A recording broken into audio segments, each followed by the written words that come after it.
Alors dans cette vidéo, on va parler du jeu de pile ou face, même plus généralement de ce que vous avez appelé au lycée le schéma de Bernoulli, et que j'appelle aussi le schéma binomial, puisqu'on verra que binomial et Bernoulli, c'est pas tout à fait pareil.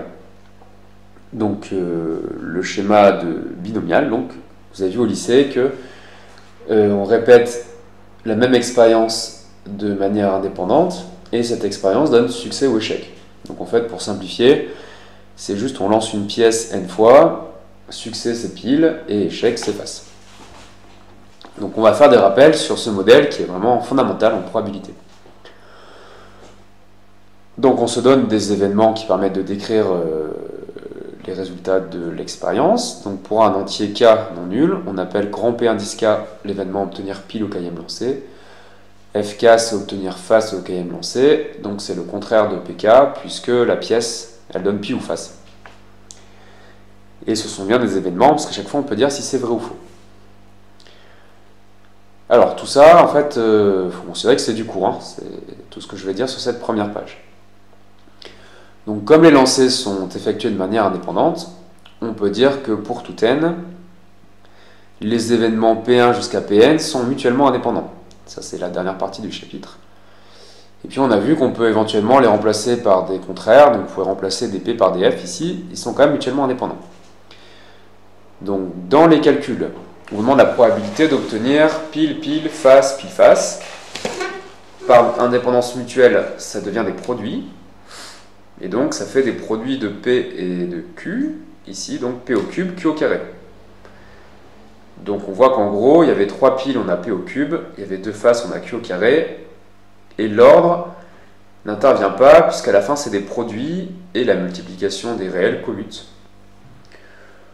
Donc plus généralement, si E c'est ce que vous avez obtenu au bout de n lancés, la probabilité de E, ça va être P puissance le nombre de piles fois Q puissance le nombre de faces.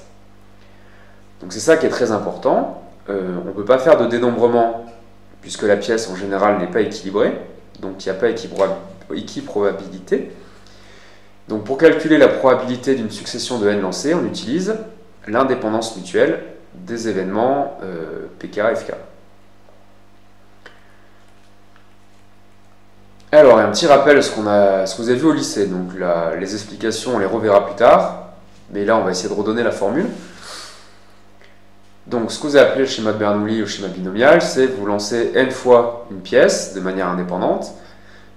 Donc on a bien répétition de n fois de quelque chose qui donne succès ou échec. Et donc vous avez appris que la probabilité d'obtenir k succès exactement, donc ici k fois pile, c'est k parmi n, p puissance k, q puissance n-k.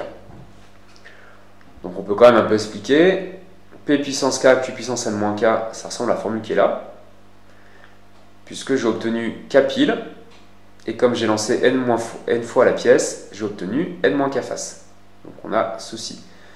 Mais ici on a multiplié par k parmi n. Alors pourquoi ? Puisqu'ici E c'était une seule succession de n lancés. Et ici, on veut lancer n fois la pièce et obtenir k piles. Il y a plusieurs façons de l'obtenir. Soit les piles sont tous au début, soit ils sont tous à la fin, soit ils sont répartis, un peu n'importe comment au cours des n lancés. Donc le k parmi n, c'est le nombre de successions de n lancés qui donne exactement k piles. Donc c'est pour ça qu'il apparaît. Donc on va utiliser ces formules. On les redémontrera dans un autre chapitre, mais là on va dire qu'elles sont héritées de ce que vous saviez au lycée. Et donc je répète, ces formules sont importantes puisqu'on ne peut plus faire de dénombrement. Il faut utiliser l'indépendance mutuelle. Alors après pour l'exercice, on vous dit que l'événement AN, c'est on obtient pile face au lancer n-1 et n. Et ce qui est très important, c'est que c'est pour la première fois, ça veut dire que ça ne s'est pas produit avant. Donc, voyons ce qui se passe sur des cas particuliers. Alors, si n égale 2, bah forcément, on a obtenu pile et face. Il n'y a pas d'autre possibilité. Comme ils sont indépendants, la probabilité de A2, c'est la probabilité de P1 fois la probabilité de F2, ça fait P fois Q. Pour n égale 3, donc je vous ai fait un arbre. Quand est-ce qu'on obtient pile face au lancer 2 et 3, donc il y a ici Et ici, il n'y a pas d'autre possibilité. Est-ce que c'est pour la première fois? Ici oui, ici oui. Donc les deux flèches sont OK. Donc là, on a une union incompatible d'intersection. L'union devient plus par additivité, parce qu'ils sont incompatibles. L'intersection devient fois, puisqu'ils sont mutuellement indépendants. Il ne faut pas confondre ces deux arguments. Donc on trouve ça. Et ensuite, il faut se rappeler que P plus Q, ça fait 1. Donc on peut souvent simplifier, on met P fois Q en facteur, et on trouve PQ. La même chose qu'au-dessus, mais c'est un peu le hasard. Alors, si on lance 4 fois la pièce, je vous ai fait l'arbre ici, qui est un peu plus gros. Alors, quand est-ce qu'on obtient pile face à la fin? Donc ici, est-ce que c'est la première fois? Oui, donc on le garde. Ici, on obtient pile face à la fin. Est-ce que c'est la première fois? Non, ça s'est déjà produit au lancer 1 et 2, donc cette branche, on ne la prend pas. Ensuite ici, pile face, est-ce que c'est la première fois? Oui, parce qu'on a obtenu face pile avant, donc c'est bon. Et ensuite ici, pile face, c'est bien la première fois, parce qu'on a obtenu deux faces. Donc là, il y a trois branches qui nous intéressent. Donc là, on ne détaille plus les formules ensemblistes, là, parce que c'est trop long à écrire sur une seule ligne, et qu'on a déjà expliqué avant le raisonnement. Mais donc on trouve P au cube fois Q, etc. On met P fois Q en facteur. Et ici, on a presque une identité remarquable. C'est P plus Q au carré, il faut retrancher moins P fois Q. Mais P plus Q, ça fait 1, donc on arrive à simplifier comme ça. Vous voyez, en gros, on arrive à baisser les puissances. Maintenant, on s'attaque au cas général. Donc sur les exemples, on a vu que pour avoir AN, il faut avoir que des faces, puis des piles, on va enlever le S ici, jusqu'au n-1e lancé, et ensuite on obtient face. Donc c'est-à-dire qu'on a un événement comme ça, que des faces, que des piles, puis face. Il n'y a pas d'autre possibilité. Par contre, le cas qu'on a rajouté, il peut varier.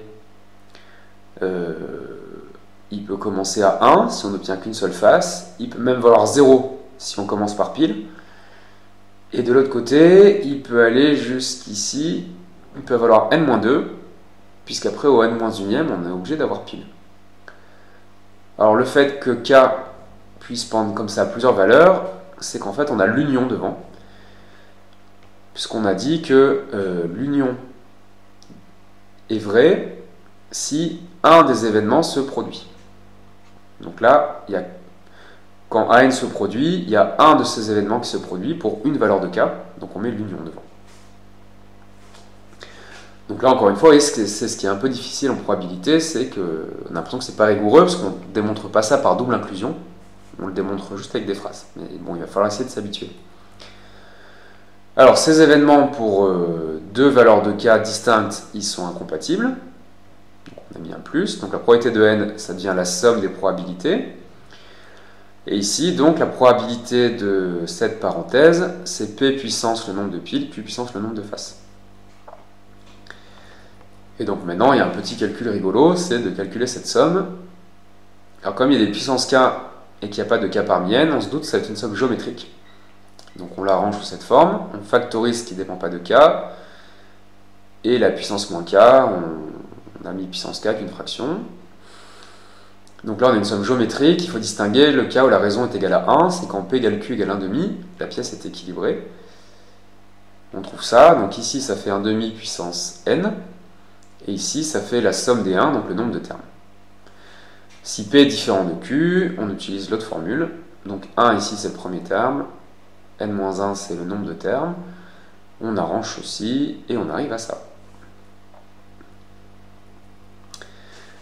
Alors ensuite on nous demande une autre méthode, c'est de procéder par analyse à un pas, une méthode qu'on n'a pas encore expliquée. L'analyse à un pas, ça veut dire qu'on conditionne par rapport à ce qu'on a eu au premier lancer. Donc, au premier lancer, on obtient pile ou face, et ça forme un système complet d'événements. Donc on peut utiliser la formule des probabilités totales. Et c'est là où ça devient compliqué, c'est qu'il faut calculer ces deux probabilités conditionnelles. Alors, probabilité que n soit vrai, sachant qu'on commence par pile. D'après ce qu'on a dit avant, si on commence par pile, ben ensuite on doit toujours avoir pile, jusqu'au n-1e. Donc c'est ce que j'ai écrit là. La probabilité de AN, sachant qu'on a eu pile au premier lancer, c'est la probabilité d'avoir que des piles, puis face. Attention, on a oublié le premier lancer parce qu'on sait déjà ce qui s'est fait. On commence au deuxième. Et donc ici, par indépendance mutuelle, on trouve ça. Ensuite, sachant qu'on a eu face au premier lancer, il faut se convaincre avec les arbres qu'on avait fait au début que ça n'a pas d'importance dans la suite. Donc en fait, on oublie le premier lancer, et donc au lieu de lancer n fois la pièce, on en lance que n-1 fois, et on se donne la même condition, c'est que pile face arrive pour la première fois à la fin. Donc on trouve la probabilité de AN-1. Donc là encore, on ne peut pas vraiment mieux justifier avec nos outils de PCSI. Et donc on arrive à cette formule de récurrence.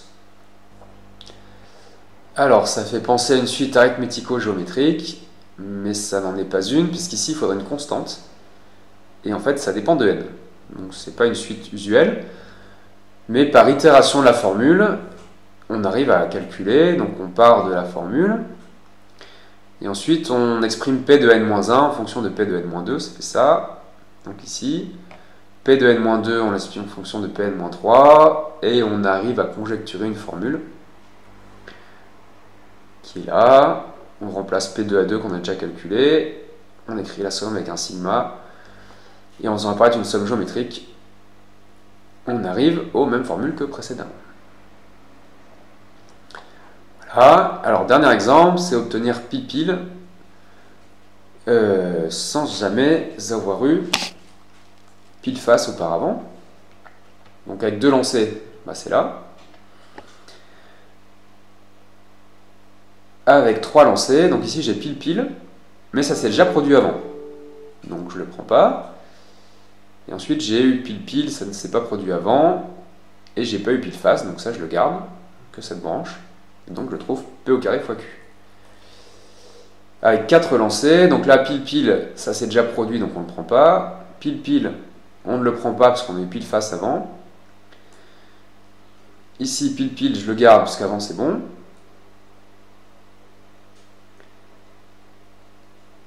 Non, excusez-moi, celle-là je ne la garde pas parce que pile pile ça s'est déjà produit là et on veut que ça se produise pour la première fois, donc cette branche n'est pas bonne. Par contre ici, les piles, on est bon puisqu'avant il ne s'est pas produit pile pile ou pile face. Donc il n'y a qu'une seule branche qui marche, c'est celle-ci. Et donc dans le cas général, en fait, c'est plus simple que l'autre question. Pour obtenir pile pile pour la première fois ici, sans jamais avoir eu pile face avant, il faut avoir que des faces. Donc là, par indépendance, on trouve cette formule. Ceci termine l'exercice.